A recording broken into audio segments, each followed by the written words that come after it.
Okay, good afternoon.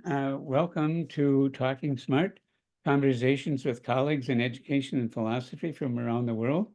I'm your host, Richard Mort Morehouse. Today's conversation is with Dr. Violeta Kadieva. Dr. Violeta Kadieva is originally from Plovdiv. Is that Plovdiv. okay? Bulgaria. She moved to the United States 12 years ago to earn a degree in psychology. She completed a BS at Viterbo University in Crosse, Wisconsin, and an MA in marriage and family from the University of Stout in, where is it again?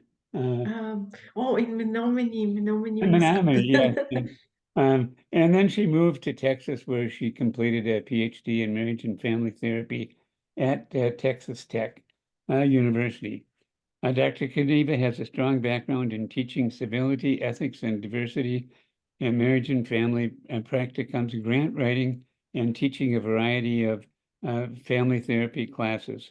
Dr. Kadieva completed a teaching effectiveness career enhancement program known as TEACH at Texas Wesleyan, which is modeled after the National Preparing Future Faculty Movement, which I want to talk about later. That's one of the things I want to talk about. That was So, actually at Texas Tech, Dr. Morehouse. I oh, completed I'm that sorry. at Texas. Didn't I say Texas? Texas Tech University, yes. Okay, that's what I have in my notes anyhow. Um, anyway, Dr. Kadieva is interested in parenting styles, entitlement, and its relationship to family esteem, family structure, and family socioeconomic status, ethical issues in the use of technology, online training and practice, and family and therapy supervision. Um, she has co-facilitated numerous national and international training workshops and presented her research at state, local, and national and international conferences. Dr. Kadieva has written articles for the Journal of Pedagogical Research and Scholarships in Wales at Glendower University and National Philosophical Student Journal in Bulgaria. She loves traveling and reading books, listening to music, dancing, cooking, and enjoying long walks with the dog, spending time with her husband. And she said, a note on there says that you are extremely grateful to be a part of the Texas Wesleyan community. As you know, I have connections with Texas Wesleyan too. I taught summer school there, co-taught with Ron Reed, who is no longer with us, and Marianne Clark, who I think you've met at least online, who was teaching there at the time, and oh, and then I was going to talk about our sort of some of our research together. We all work together as a small undergraduate ad hoc collective, uh, looking at the work of Carol Dweck and Noel Entwistle and its application to tutoring and education in general. So with that, um, I'd like to just kind of start out, if you could just talk a little bit about that TEACH program, because I'm just kind of interested in what that was like. Yeah, absolutely. And thank you, Dr. Morehouse, for inviting me and having me today. I'm very grateful. And as you shared, like everything started actually from Viterbo and our little research team that we had with you, like the Mortsketeers. Yes, yes. Then we caught ourselves and working with you. And that's where everything started, my interest in teaching, my interest in doing research, applying for grants, and so forth. With the Teach program, it was actually kind of like a teaching fellowship is what they called it at Texas Tech University. Like you will be recorded, like they will record our teaching, and then they will provide us like with feedback on our teaching methods.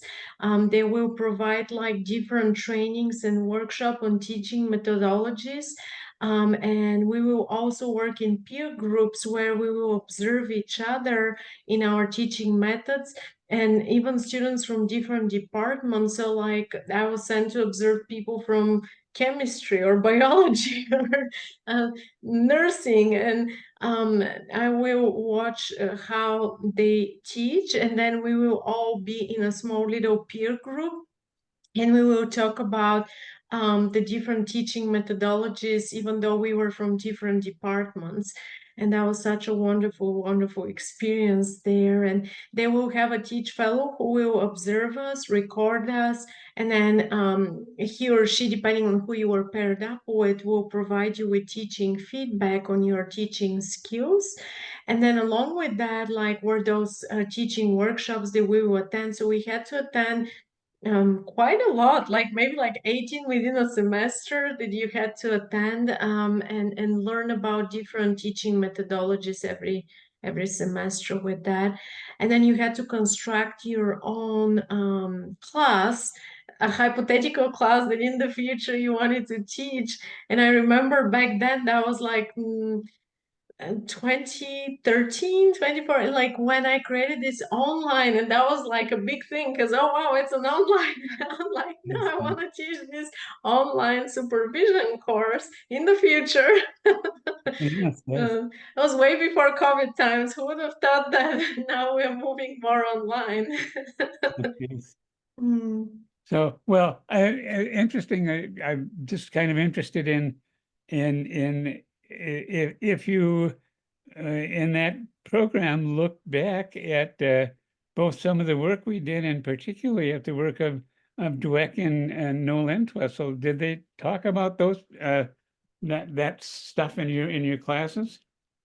I'm so glad you mentioned that, because that work has been so influential for me. And actually, interestingly enough, they actually taught us on the work of Dweck in the teaching a program. Like they had like different paragraphs that we had to read, part of those workshops.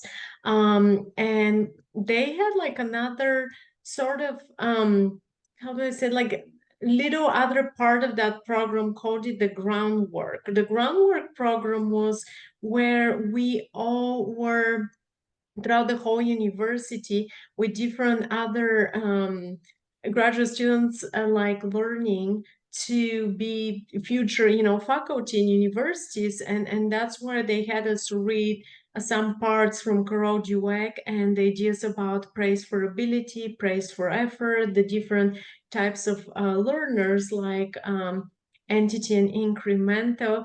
And I'm glad you mentioned that for another reason, actually. Like I went on to take some of her work and applied in the supervision world, the marriage and family therapy supervision world, where I published 2 articles on her work and supervision in the American Journal of Marriage and Family Therapy, talking about like the different types of praise and the different types of learners, and how if students are entity versus incremental, or incremental versus entity learners, and being praised for the different kinds of praise for ability, or praise of effort, how does that actually influence their skills in learning long term? Do they continue and persist in their learning process? Do they look for higher degrees, such as continuing higher education, learning for more, leaning toward more learning opportunities, or not? And my study actually discovered, we did 2 Mankovas on that one. We discovered that incremental type learners who are praised for their efforts are more willing to persist after failure, more willing to continue to upgrade their learning skills, based on receiving such type of marriage and family therapy supervision. And then the other one was my dissertation, because I did actually both my master's thesis and my dissertation on her work. And then I published in the American Journal of Family Therapy, was about how does that also help in terms of the therapeutic alliance with our clients. So if your supervisor is using like praise for effort, how is that affecting the therapists themselves? And then like that snowball effect, how is that affecting also the client, the therapeutic alliance? How does it lead to retention rate or not? Do they tend to drop out of therapy? And we discovered, well, I discovered in that research that actually like coming from the supervisor who prays for effort, then the therapist is creating stronger alliance with their clients, and then actually the clients have lower dropout rate in therapy and have stronger and better outcome and progress in the therapeutic process as well. Okay, so your focus was on Carol Dweck's work. Did you have anything from Noel Entwistle in there at all? Oh, that's such a good question. No, besides for the study that we published with you, like in the we know like but that was such a great work and such a great reminder from Twissel's work. Can Uh, you share a little bit more? Have you used his work a little bit, like well, I have certainly kept up with him, and he has, his one of his more recent books. Let me see if I got the 2009, but it's a book called. I think you can see most of the title. Teaching for Understanding at University? Yes, yes, and deep approaches and distinguished ways of teaching. That's why I thought it might be kind of interesting for your continued work, because I think this is the kind of, and he, continues to develop these ideas. I haven't done any further research on him, but I have made sure that when I've written other pieces that are kind of about broad topics about kind of the interconnection of culture and learning, that I try to always include something from Entwistle, because he continues to be important resource for me. Uh, so yeah, well, that's really interesting though. Well, maybe we'll. Oh, and I was just going to ask you, have you kept up with Carol Dweck? Yeah, like we met her, like we had the pleasure of meeting her. That was like such a huge moment for us when you took us to that conference, our Morsketeers research team, to the conference in San Francisco, right? Like in Stanford there. But we have not kept up with her after that. I've exchanged a couple of emails to ask her for Okay. permission to use her scales in my studies, obviously. So that was then, but after that, I have not kept in touch. Do you have any point of connection with her? No, Kept in no, touch? but she's at Stanford now, you know. Mm-hmm, She mm-hmm. moved to Stanford. I don't know exactly when, but sometime around the time we were doing the work, she went from Columbia to Stanford. And so I think she's still teaching there, and I haven't kept up with her either.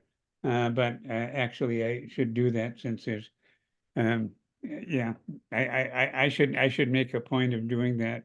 But that something that both of us probably need to pay a little attention, because we ought to keep up with some of the people who are our mentors too.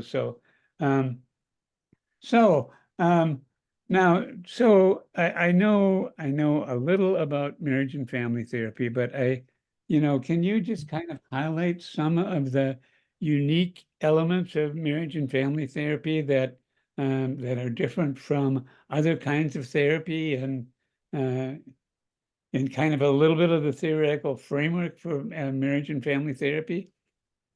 Yeah, absolutely. Thank you for asking. I love it. I'm so passionate talking about marriage and family therapy. That started actually when I was still at Viterbo University, and we had Dr. Gary Robbins, who was an adjunct professor at Viterbo. He came and taught a class for us, a marriage and family therapy class. It was my very first class ever that I took.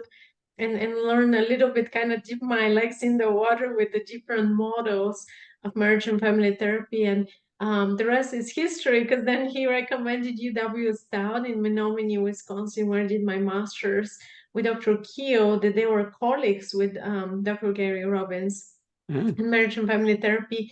And some of the theoretical models, like I personally operate from a solution-focused therapy lens, which is like that belief that we have strengths within ourselves that we are aware of, like, but sometimes in hard moments we may not be able to discover. So really work on helping our clients to rediscover those strengths that they already have within themselves. So it's that strength-based lens that we operate from.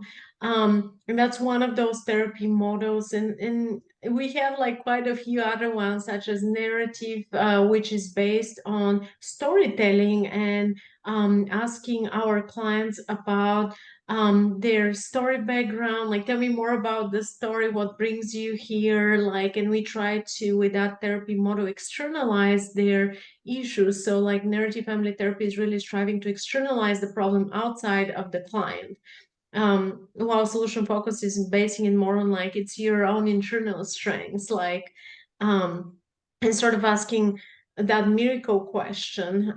And both therapy models are seeking for exceptions. What was happening when the problem was not there? Like what were you doing instead? Or tell me more about moments in the past when the problem was not there. Um, so both of those are very close models. Like one of my colleagues, actually, Dr. Metcalf, she used to be department chair of our department, even wrote a book on combining those two models, solution focus and narrative family therapy models. Those are some of the postmodern theoretical models that are believing that the clients are actually the expert in their own health and healing journey as opposed to us, the therapists.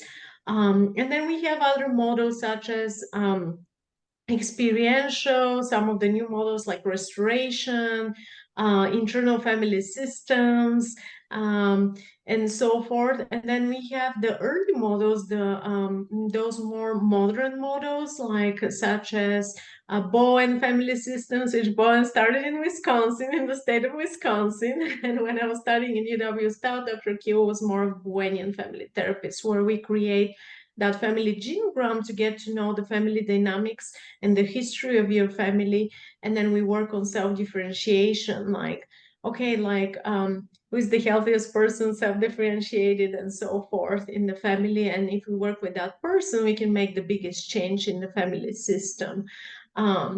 And other things like triangulation there, like who is triangulating who, or what is happening within the family system. And then we have like models like strategic, structural. We actually had created an international trip for our students, taking them to train under one of the most well-known professionals in terms of structural family therapy, Dr. Charles Fishman. He's a medical person, medical doctor, psychiatrist, working off of New Zealand. And he's very well known for creating that model with Mnuchin.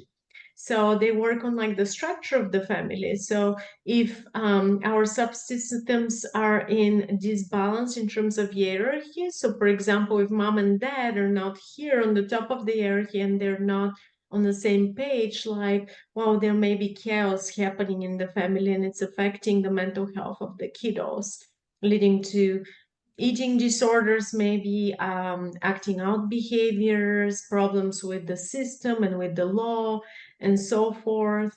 And then we have like the Milan group, like operating off of Milan, like from Italy. They started that idea about the reflecting teams, like how can we actually having like reflecting teams reflect on what is happening in the therapy room by watching behind the mirror, and then like hypothesizing all together as a team. And there are some other models, like there's so many interesting models in our field, but those are some of the just basic, most foundational ones that I just kind of Oh, wanted no, to share a little bit about. that's very interesting. I'm going to take a step back a little bit. We're just thinking about the whole that teach model, and it's interesting to think about the evolution of those kinds of things, because when I did teacher training to be a secondary education teacher, one of the things that we did back in I suppose the late 60s, 69, 70, is we had something we called micro teaching. And so we worked with a lab school in ninth grade, and we basically taught small groups of students lessons, and then they were critiqued by everybody, all the students in the class and the faculty, and we got feedback, and we looked at number of open-ended and close-ended questions we did and all of that sort of stuff. And then when I was doing my doctoral work, I thought, well, that micro teaching was a significant part, but I thought, what would be interesting to do would be do a reconstruction of my own history of teaching. And so what I did was I set up a thing for myself so that I could teach three or be a tutor for three different high school students. And so one who was having trouble reading, one who was having trouble in biology, and one who was having trouble in geometry. And so that I could kind of get a better sense of what individual students might need rather than just looking at the big picture and then kind of looking at that from the larger lens of Entwistle and deep and surface learning. That was kind of the end point. And so it's interesting that that program, that sort of structure that I had is also being sort of rethought and redeveloped in interesting ways. And of course, along the way, what I have kept doing is reading and rereading good old Jerry Bruner, who was another one of my favorite people in terms of education and learning. So anyway, that's and I don't know. I guess and just any comment on that kind of perspective and how those things fit with your own training and now your ability to train new students. Such an interesting, like you reminded me, Dr. Morehouse, about like when you mentioned micro teaching, so interesting. And I was remembering also the study that we did with you about the tutoring process of nurses, if you remember, and that was like kind of like how our love of qualitative group, because we were having like all those qualitative pieces and finding teams and learning how to be better teachers, better tutors, right? Like that was the idea behind that study. And I really am staying very involved with that process, like with the whole teaching. That was my idea behind looking to get that teaching fellowship so that I can upgrade my skills in terms of like looking more into like how can we upgrade our skills in terms of teaching and improve in that direction. And one of the things, like actually, I got the pleasure and very grateful to be able to also work with the family nurse practitioners here at Texas Wesleyan University. And with them, like we actually work on more of like that mindfulness and self-care perspective because they're so stressed out, like of the learning and the tutoring. And as you know, they have such high requirements and it's so stressful for them that they need a lot more of that self-care is what I found out. Like, so along with, yeah, improving the tutoring process, improving those skills, but then also how are we taking care of ourselves in that process, along with educational perspective to be able to, improve that whole process for everyone involved. And with them, like I taught that class for them on like actually combining Oh, family good, good. systems and like self-care and that tutoring perspective so that like they had like that aspect of that. And I think that was very, very helpful. And I taught it for a few years there actually. Like they just recently another professor from the nursing department took it on to teach it. And I was like, oh no, I love that. Like, because it reminded me of what you were talking about and that research that we did with the nurses back in Viterbo. Yeah. Um, Well, interesting. Well, that's very interesting that you're kind of making interesting applications to the stuff that I guess we've sort of been working on for a long time. Um, but nice to see that. Oh, I'm going to ask something else that may seem unrelated, but you talked about kind of the ethics of teaching online. And so what have you looked at in terms of that issue? Yes, the ethics of teaching online and now with AI, right? Like with Yes. the new systems and so forth coming in. It's been interesting because like we are sort of like embracing the modern technology and AI, allowing our students to use that, but at the same time, we want to be very mindful of ethics in that perspective, just because what happens sometimes is like we use the technology, but we literally copy and paste, and that's not so ethical, right? Like it gets us in that whole plagiarism issue and so forth. So what we've been trying to do is like, well, how can we embrace that? Yes, it's okay to use it. It helps your process. You're actually being more productive, more effective, like and working better, but please just cite your sources, right? Like if you even use AI, like maybe say there that you use that as an outside resource. Um, and sort of getting us into the ethics of that, like, and then when it comes to ethics in terms of our field, like that's been a new perspective as well, because like work for therapists, particularly online, we've been getting into a lot of those issues about cross boundaries between states and so forth, like where actually if you're licensed here in the state of Texas, or let's say you're licensed in the state of Wisconsin or Minnesota, well, you cannot work and operate across boundaries because you have that license within that state. And so you're only bounded to work within the limits of the state in a sense. Yeah, like online gives us that perspective of like international work across borders, across states, but we also need to be mindful of like and obeying the rules of the state that we operate from as marriage and family therapists. Well, I guess I've been thinking about the whole business ethics in technology. I've been rereading, uh, I think, most of the work of Sherry Turkle. I don't know if you've been following her work at all. I think her first book on technology and in human development sort of was called The Second Self, that she did back in oh, I don't know, it was probably came out about early 1980s anyway.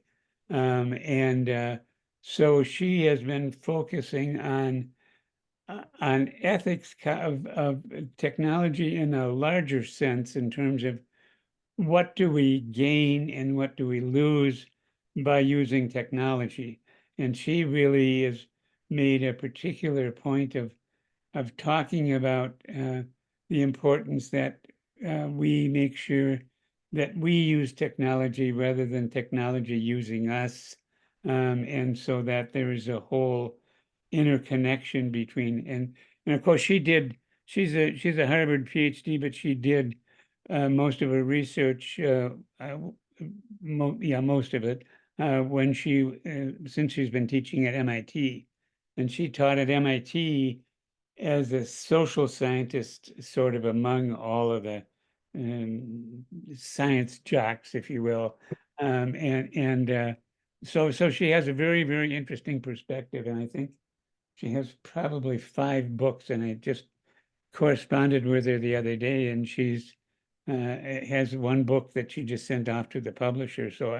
And she's almost my age, and she's still publishing like crazy. But anyway, if you haven't, I mean, I guess I'm making a suggestion too. If you haven't looked at Sherry, I always want to say Cheryl, but her name is Sherry Turkle. She has done some really, really interesting work on the technology, and then she has a wonderful autobiography, which is called, I just think, I'll pull it down in just a second. Uh, How interesting. I really like that point you made about that, about not letting technology control us, but we control technology. And just, it sounds very interesting, her work. I'll definitely need to look into her work. Like, it reminded me also of like one of the ladies in our field, like Kathleen Hertline, like she's talking about technology in terms of like even like another entity in in the family world, almost like she will even use it as another point of triangulation in the marriage and family therapy world when creating a genogram. Even like she will talk about like, well, this is mom and dad, this is so and so, and here is technology in our life and how everyone is on their phone nowadays, or it's like, Yeah. on the computer, or like, how is that affecting the family system? So she published recently studies, and I went to conference workshops from her on introducing technology and the implications of that in the family system. But Well, I haven't heard about that lady, like oh yeah, yeah. the name. Let me think. Mhm. Let's see this. This is her, Sherry Turkle. Oh, very interesting. and this is the book. It's called the Empathy Diaries, and it's called a memoir. The Empathy Journal is a memoir, and it's relatively new. It's what is it? 2021. Like I said, yeah, and I recommend this, but it's well, you can deal with it with just knowing this, but if this book is interesting to you, you need to go back and read the other four or so because it's really fascinating, and I'm very anxious to read her new book. She said she just submitted probably the manuscript sometime this week. So, uh, but anyway. It's all very interesting, and it's very closely connected with that what your colleague is doing in terms of the here's mom and dad and here's the technology. She in that first book, The Other Self, she deals with when first talking toys and talking dolls were first introduced to young children, and actually then they also introduced them in the late 80s in nursing homes, and people found that they were companions, and what that does to all of that, those kind of relational things. And talking about, I suppose this was in the 80s too, uh, when they first developed mechanical dogs as pets. She talked about the number of college students that took their mechanical dogs to college with them as they would an ordinary pet. And so there's all of that, and that fits into the whole mom and dad and technology thing. And I think that's a so I really recommend Turkle for that. And she's a fascinating writer. She is an ethnographer, qualitative researcher, and so she is very in depth. And just I don't want to dominate this, but I just want to get this out because I just ordered too the new book by Howard Gardner, and one of his recent doctoral students, whose name I don't remember right now. I haven't read the book yet, but anyway, it's called something like the digital. Oh no, that it has something to do with apps. So it's a whole thing with the app generation, I think it's called. But anyway, and again, I think that all kind of fits into your work, and I'm interested because I'm trying to work on an essay, as at least as a beginning, on third places and technology, and so that's so anyway, enough of my jammering. So now.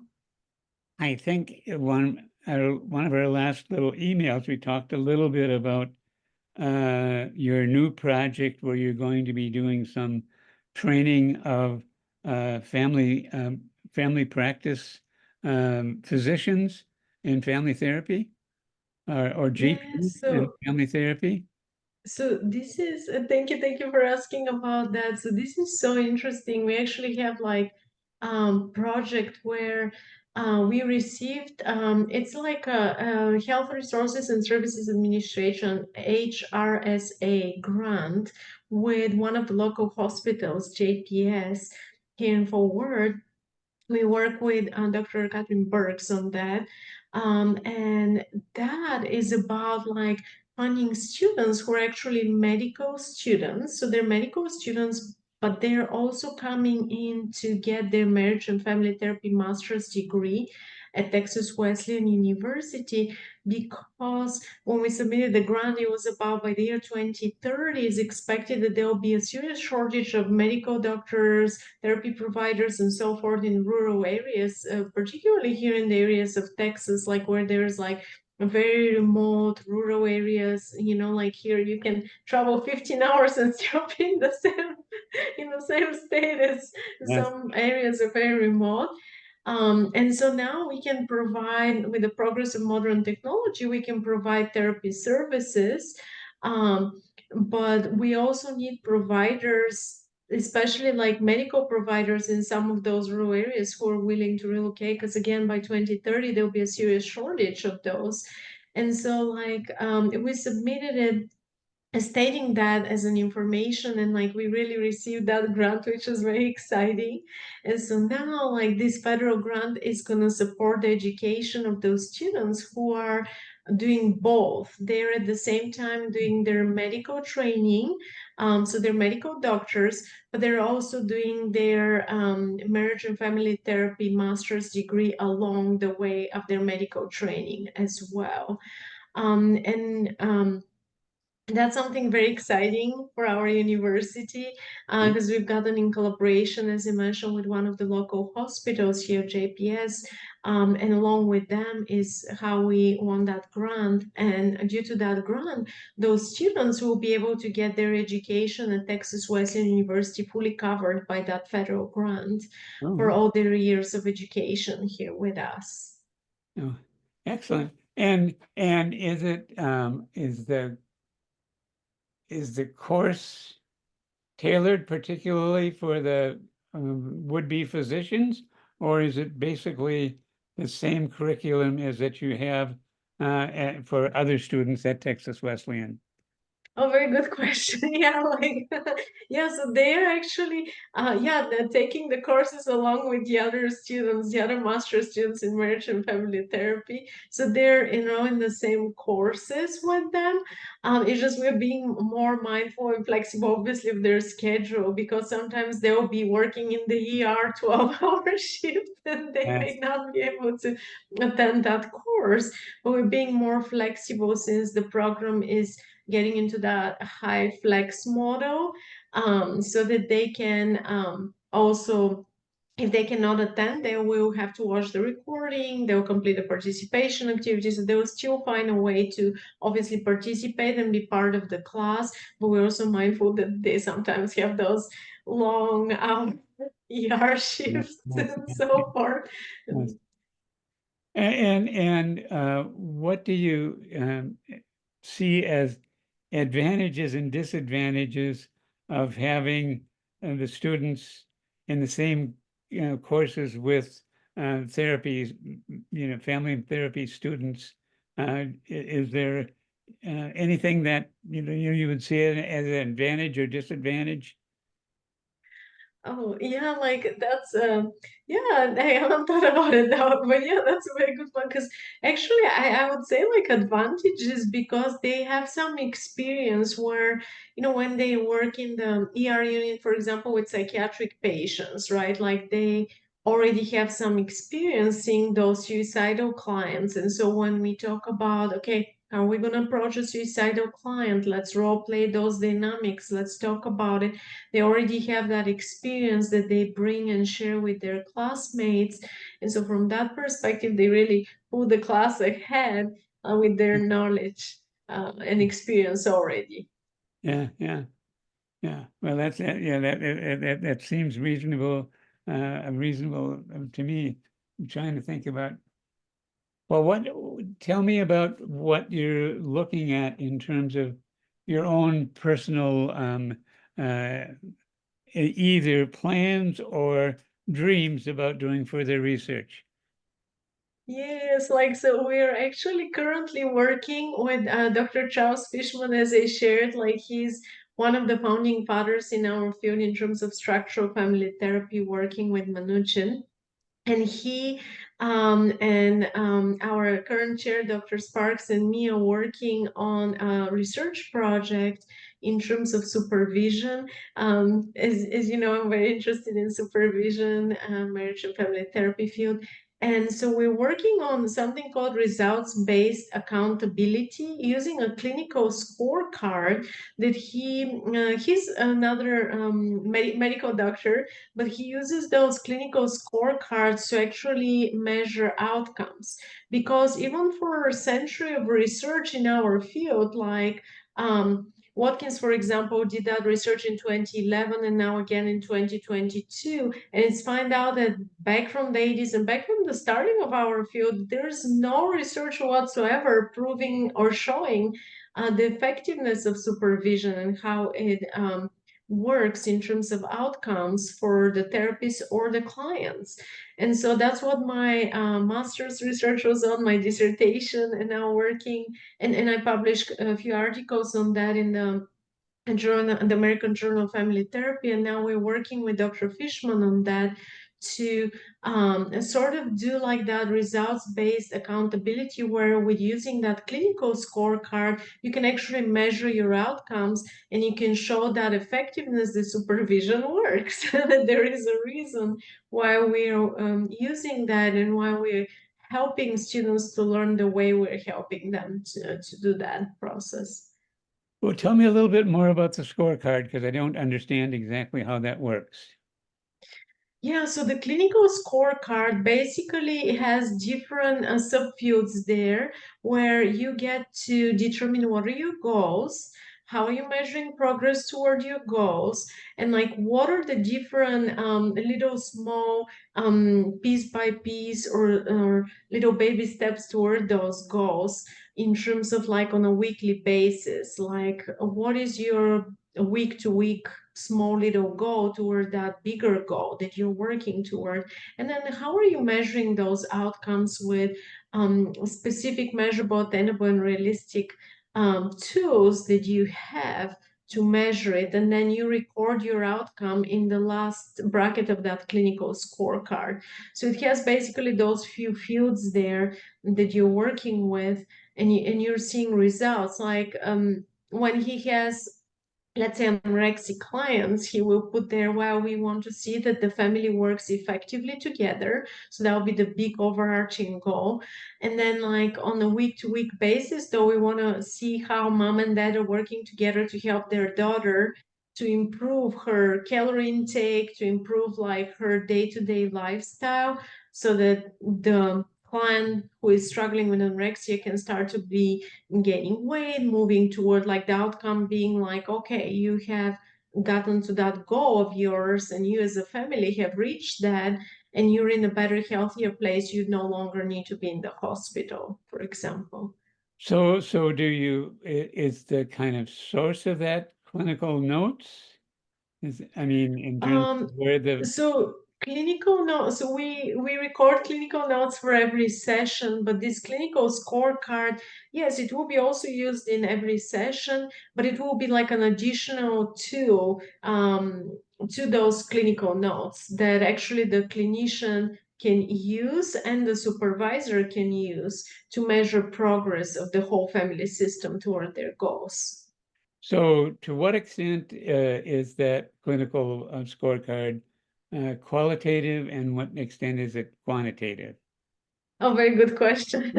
So the actual case study that we're using is more based on qualitative data, and the clinical scorecard itself is more quantitative based because it's like measuring those outcomes from a quantitative perspective. Mhm. So, so, so, so tell me about that first part that you just talked about, where are the clinical notes, that's a part of the supervision? And how do those two things fit together then in terms of creating an overall picture of what clinical progress is like? Yeah, so the clinical scorecard in terms of supervision will be used by the supervisor to measure the progress as well, like looking at and asking at how the therapist is using that card basically. So the therapist will be using the card with the family, and then like the supervisor will be doing a close monitoring of like, okay, how is that progress taking place for the whole family, and how are you as the therapist using that in therapy practice? And then the supervisor will interact directly with the therapist who is using the scorecard. Okay, okay. So okay. I think I have a handle on that's sort of the way the supervision works. How does the work like this get presented in an article? That's Very good question. Well, we're working on it trying to right figure out the whole now. process, how you would characterize that. I mean, how you would I'm trying to think through in my head how I could organize that, and I don't have a clear sense of that. So can you So, can, Dr. Moore, so we're presenting it as a case study. So we're presenting okay. a case study to make it really, because as you said, that's a new idea and it has not been out there before. Like we're just proposing it as a new idea, a new way to measure outcomes. Yes. And what we're doing is like we're introducing like the case study of Mia, who was actually a Bangladeshi girl that Dr. Fishman worked with, and her family. And so within that case study is where we are also showing step by step how to use the clinical scorecard to clinicians and to the supervisors. And that clinical scorecard is like for both. We have, okay, clinical scorecard for the clinician, clinical scorecard for the supervisor. Here is how to use it, here are the step by step. And he calls it tenets. So there's like 9 tenets of how to use it, actually, kind of step-by-step model within that case study. Okay. Oh, very interesting.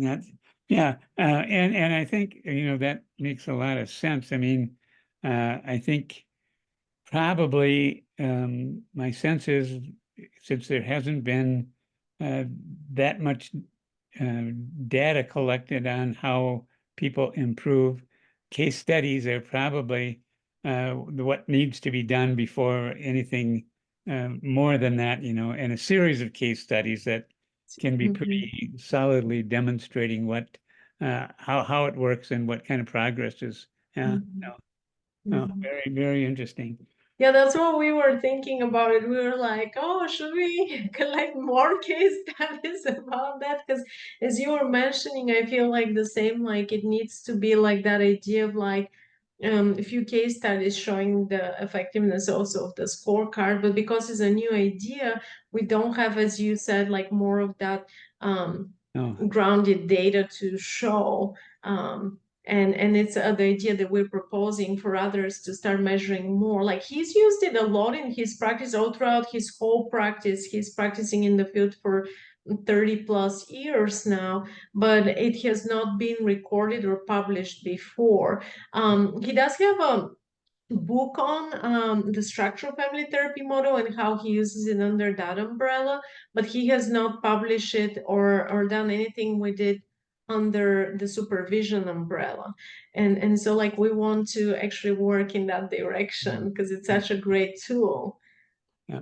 Well, one of the things that you can do for me is give me a little bibliography too, so I can pick and choose and figure out what I want to learn more about. So, uh, well, I think we've got close to 45 minutes here. Anything else that you'd like to add?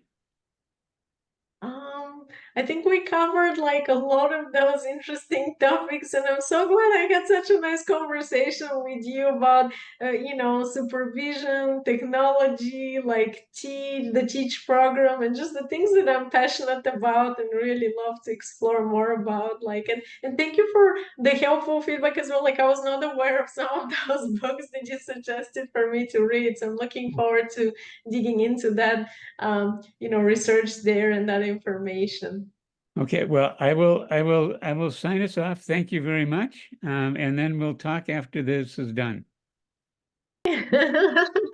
Yes, yes. Oh, I Oh, think it started again. oh no.